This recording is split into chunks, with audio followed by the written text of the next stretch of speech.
নমস্কাৰ। অসমীয়া নতুন বছৰ আহি আছে। 2026 আৰু 27 বৰ্ষত অসমীয়া নতুন বছৰ অনুসৰি আপোনাৰ কেনে যাব? অৰ্থাৎ বৰ্ষচক্ৰত কি হ'ব? অৰ্থাৎ নতুন পঞ্জিকা আহিছে, এই নতুন পঞ্জিকাৰ অসমীয়া জ্যোতিষ গণনা অনুসৰি বছৰটো আপোনাৰ কেনে যাব তাকে জনাম। ভিডিঅ'টো আপুনি শেষলৈকে চাব। নমস্কাৰ, মই এষ্ট্ৰলজাৰ অপূৰ্ব জনাৰত্ন। আৰু বন্ধুসকল, আপোনালোকে আমাৰ এই ভিডিঅ' যদি ফেচবুকত চাই আছে, পেজটো ফ'ল' কৰি ৰাখিব। আৰু ইউটিউবত যদি চাইছে তেনেহ'লে চেনেলটো ছাবস্ক্ৰাইব কৰি কাষত থকা বেল আইকনটো কিন্তু প্ৰেছ কৰিব, যাতে অনাগত দিনত আমাৰ এষ্ট্ৰলজি ভিডিঅ'সমূহ আপুনি সহজে পায়। বন্ধুসকল, অসমীয়া পঞ্জিকা অনুসৰি যিখন নতুন পঞ্জিকা ওলাইছে, সেই পঞ্জিকা অনুসৰি 2026 আৰু 27 বৰ্ষৰ গণনা কৰা হৈছে। আৰু এই বছৰ ৰজা হ'ব ৰবি, মন্ত্ৰী বুধ আৰু সত্যাধিপতি হ'ব মংগল, লগতে শনি হ'ব এইবাৰ জলাধিপতি। আৰু ইয়াৰ পিছত বৰ্ষচক্ৰ অনুসৰি গণনা কৰা হয়, য'ত 27টা নক্ষত্ৰ আছে আৰু আপুনি কোন নক্ষত্ৰত জন্ম হৈছে সেই নক্ষত্ৰ অনুসৰি এই বছৰটো গণনা কৰা হয়।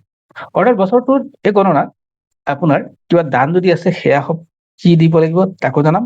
আৰু লগতে এই বছৰটো আপোনাৰ ক্ষেত্ৰত পজিটিভ নে নেগেটিভ, আপোনাৰ লাভ হ'ব নে লোকচান হ'ব, কথাখিনি আলোচনা কৰিম।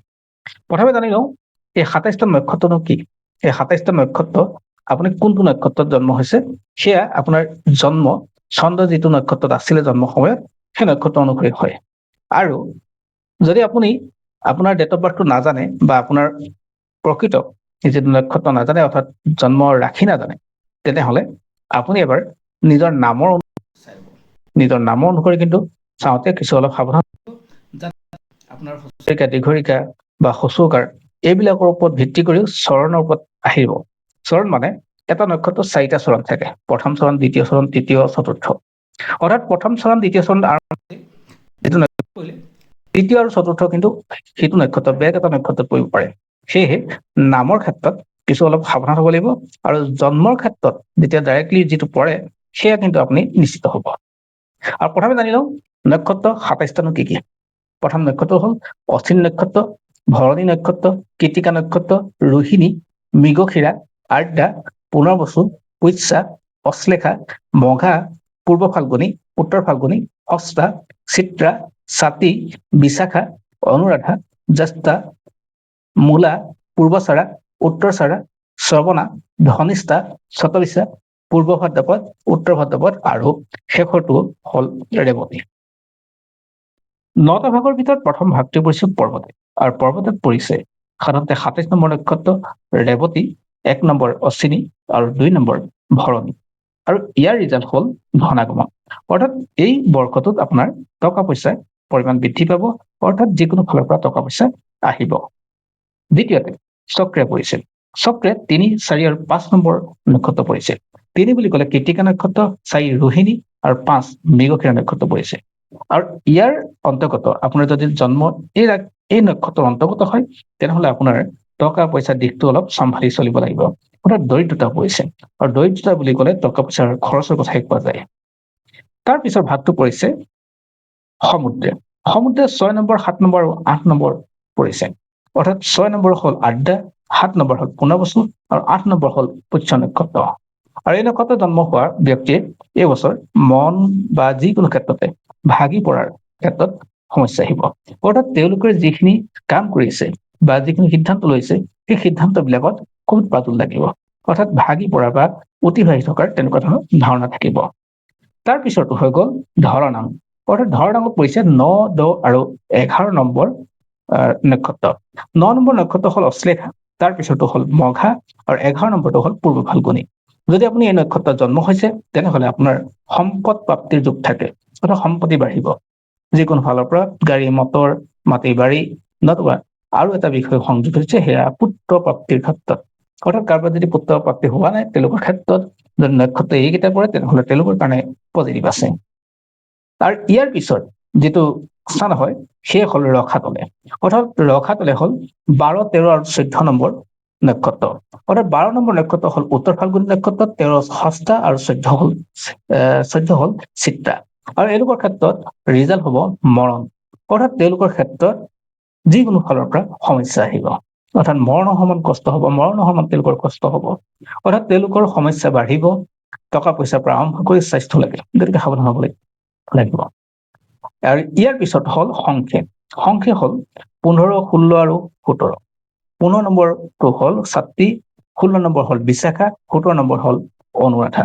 আৰু এই নক্ষত্ৰত যদি আপোনাৰ জন্ম হয় তেনেহলে মাহতী লক্ষ্মী বুলি কোৱা হৈছে। অৰ্থাৎ বহু ক্ষেত্ৰত আপুনি টকা পইচা হিচাপ নিকাচ কৰি চলিব আৰু কণ্ট্ৰল কৰিবলৈ যত্ন কৰিব, কিন্তু টকা পইচা একেবাৰে শেষ পৰ্যায়ও নহয় বা টকা পইচা আপোনাৰ বহুত বেছি লোকচানো নহয়, কিন্তু হিচাপ কৰি চলিব পাৰিলে বছৰটো আপোনাৰ কাৰণে যথেষ্ট সুবিধাজনক হ'ব আৰু লাভদায়ক হ'ব। আৰু ইয়াৰ পিছৰ যিটো স্থান হ'ল সেয়া হ'ল গগনে। গগনে হ'ল 18, 19 আৰু 20 নম্বৰ নক্ষত্ৰ। 18 নম্বৰ হ'ল জ্যেষ্ঠ নক্ষত্ৰ, 19 হ'ল মূলা আৰু 20 নম্বৰ হ'ল পূৰ্বচৰা। যদি আপুনি এই স্থানত জন্ম হৈছে অৰ্থাৎ এই নক্ষত্ৰত জন্ম হৈছে তেনেহলে এই বছৰ আপোনাৰ মানহানি হোৱাৰ যোগ থাকে। কোনোবাই আপোনাক বদনাম কৰিব পাৰে, এই কথা আপুনি সাৱধান হ'ব লাগিব। বহু ক্ষেত্ৰত আপোনাৰ ক্ষেত্ৰত কষ্টকৰ হ'ব পাৰে, বদনাম ওলাব পাৰে আৰু লগতে টকা পইচা দিশটো হওক স্বাস্থ্যৰ ক্ষেত্ৰত কিছু কষ্ট হ'ব পাৰে। আৰু পিছৰ যিটো স্থান হ'ল সেয়া হৈ গ'ল কুৰে, অৰ্থাৎ 21, 22 আৰু 23 নম্বৰ নক্ষত্ৰ।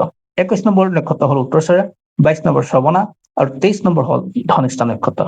আপোনাৰ যদি জন্ম নক্ষত্ৰ এইকেইটাৰ ভিতৰত হয় তেনেহলে আপোনাৰ সৰ্বসুখ প্ৰাপ্তিৰ যোগ থাকে। সকলো ফালৰ পৰা আপোনাৰ সুখ আহিব, টকা পইচা, সা সম্পত্তি, পৰিয়াল বা যিকোনো ক্ষেত্ৰতে আপোনাৰ সুখ আহিব। ৰিজাল্টৰ পৰা আৰম্ভ কৰি প্ৰত্যেকটো ক্ষেত্ৰতে আপোনাৰ সুখৰ আপোনাৰ বাৰ্তা আহিব। গতিকে এইখিনি হ'ব ভাল। আৰু ইয়াৰ পিছৰ শেষৰটো হ'ল স্বৰ্গে, অৰ্থাৎ ইয়াত 24, 25 আৰু 26 নম্বৰ নক্ষত্ৰ সংযোগ হৈছে। 24 নম্বৰ হ'ল শতবিশা, 25 নম্বৰ হ'ল পূৰ্ব ভাদ্ৰপদ আৰু 26 নম্বৰ হ'ল উত্তৰ ভাদ্ৰপদ নক্ষত্ৰ। যদি এই নক্ষত্ৰত আপোনাৰ জন্ম হৈছে তেনেহলে আপোনাৰ সুখ, অৰ্থাৎ ইয়াৰ ৰিজাল্ট হ'ব সুখ। আপোনাৰ প্ৰত্যেক ফালৰ পৰা সুখ আহিব, নতুন খবৰ আহিব, আগতে যি সমস্যা আছিলে এই বছৰ সমস্যাহীন হ'ব, অৰ্থাৎ আপোনাৰ সুখৰ পৰিসৰ হ'ব।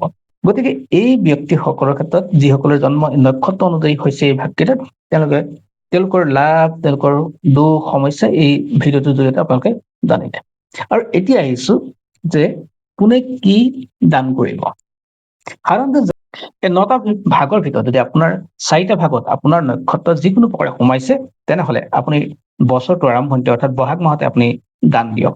আৰু এই দান আপুনি ব্ৰাহ্মণক দিব লাগে। ধৰি লওক আপোনাৰ নক্ষত্ৰ চক্ৰত যদি পৰিছে, অৰ্থাৎ চক্ৰত যদি পৰিছে তেনেহলে আপুনি ছাতি দান কৰক। চক্ৰ বুলি ক'লে কোনকেইটা নক্ষত্ৰৰ কথা কওঁ, সেয়া হ'ল 3, 4 আৰু 5 নম্বৰ নক্ষত্ৰ। দ্বিতীয়তে আপোনাৰ ক্ষেত্ৰত যদি সমুদ্ৰত পৰিছে নক্ষত্ৰ, আপোনাৰ নক্ষত্ৰ সমুদ্ৰত যদি পৰিছে তেনেহলে আপুনি শস্য দান কৰক, আৰু শস্য দান কৰিলে আপোনাৰ ক্ষেত্ৰত বছৰটো সমস্যাবিলাক নাইকিয়া হ'ব। ঠিক তেনেকে আপোনাৰ যদি গগনত পৰিছে অৰ্থাৎ যাৰ ৰিজাল্ট মানহানি হয় তেনেহলে আপুনি ৰূপ, সোণ, কাপোৰ আৰু লগতে তাম দান কৰক। আৰু যদি আপোনাৰ ৰসাতলত পৰিছে তেনেহলে আপুনি ঘিউ, সোণ, চাউল অৰ্থাৎ পূৰ্ণ কলহ চাউল অৰ্থাৎ এটা কলহত সম্পূৰ্ণ চাউল দান কৰিব লাগে। আৰু এইকেইটা দিব লাগে সাধাৰণতে ব্ৰাহ্মণক। পুনৰ কৈছো ব্ৰাহ্মণক দিব বহাগ মাহৰ ভিতৰতে, আৰু বছৰটো আপোনাৰ ক্ষেত্ৰত এই সমস্যাবোৰৰ পৰা আপুনি মুক্ত হ'ব পাৰিব।